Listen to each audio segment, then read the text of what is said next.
This week, my wife challenged me to make some pretty unusual shelves. So put away your tools, guys. It's time for a make or break.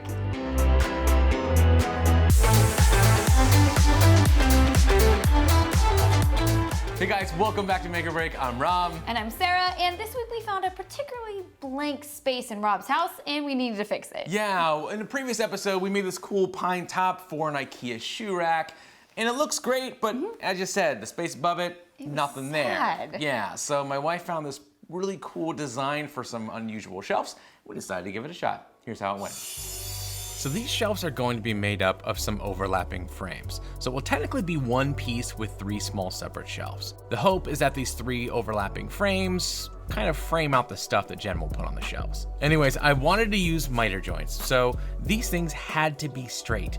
If your lumber has to be straight and you don't have a planer and a joiner, you can buy these pre-milled pieces at Home Depot. These are 6-foot long 2x2s, making them 1.5 inch thick. I started by making sure my miter saw was exactly 45 degrees. To do that, I used a square. Once I got it right, I started making all my cuts. Now, most of these pieces needed to have a 45-degree cut at both ends, while a few had square ends. Now, I designed this project to use the same size pieces as often as possible, leaving me with 7 matching pieces. To make them all the exact same, I screwed a stop block into our workbench. Now, I've said this before, don't do this. This is a terribly destructive way of getting this done. I really need to build a proper stop block system, but you know, I'm busy, but this still works.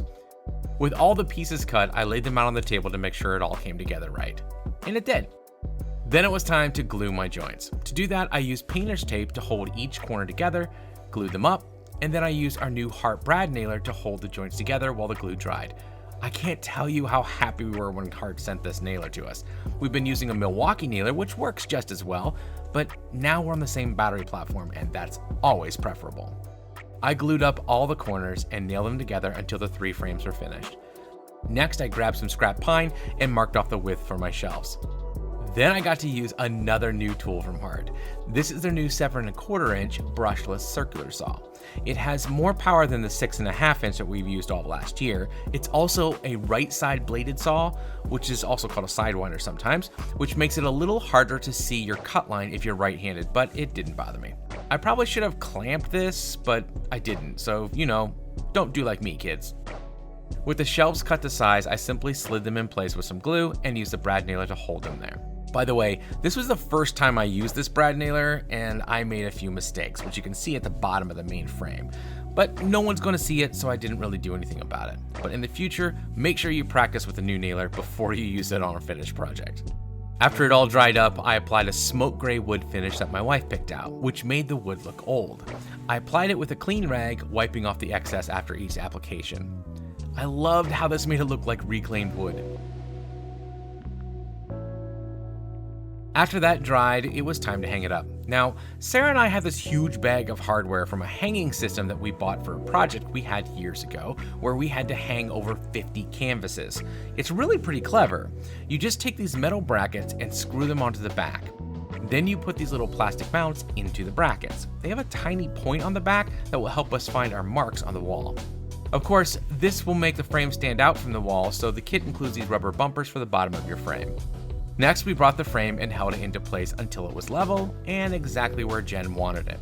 Once it was right, all you do is press onto the frame so those tiny points press into the wall, marking your mounting spots for you.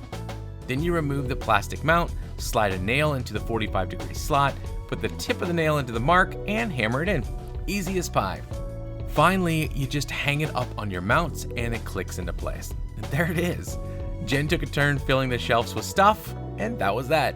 It was really easy to build, and it looks great in its new home.